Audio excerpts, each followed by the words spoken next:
अस्सलाम वालेकुम नाजरीन, पावर अलर्ट न्यूज HD के साथ मैं हूं नाइला भट्टी। सबसे पहले शामिल करते हैं आज की अहम खबर।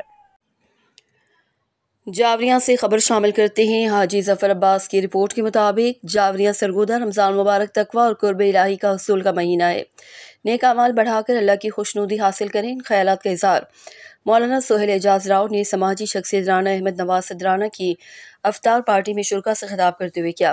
शुरका में महर हाजी असद अब्बास जावनी, चौधरी मोहम्मद सरवर साबिक वाइस चेयरमैन, राना मोहम्मद अबू बकर साबिक वाइस चेयरमैन, राना जुल्फ़िकार महरर थाना भेरा, राना अब्दुल खालिक रेडर AC, राना अरसलान, राना खालिक महमूद, राना उमर दराज, राना सलीम अख्तर, राना मुनव्वर अली, राना रफ़ाकत अली, राना बशारत अली, हाजी मोहम्मद शब्बीर भट्ट, राना गुलाम मुस्तफ़ा साबिक कौंसलर, राना अब्दुल अजीज़, मलिक मोहम्मद रियाज, राना मोहम्मद आरिफ, चौधरी इम्तियाज़ एडवोकेट, राव मोहम्मद एयाज और दीगर शामिल थे। बाद अज़ा मौलाना सोहेल एजाज राव ने इख्तितामी दुआ करवाई। रिपोर्ट हाजी जफर अब्बास, तहसील रिपोर्टर शाहपुर जावरियां। अब तक के लिए इतना ही। मज़ीद खबरों और अपडेट से बाखबर रहने के लिए देखते रहें पावर अलर्ट न्यूज HD।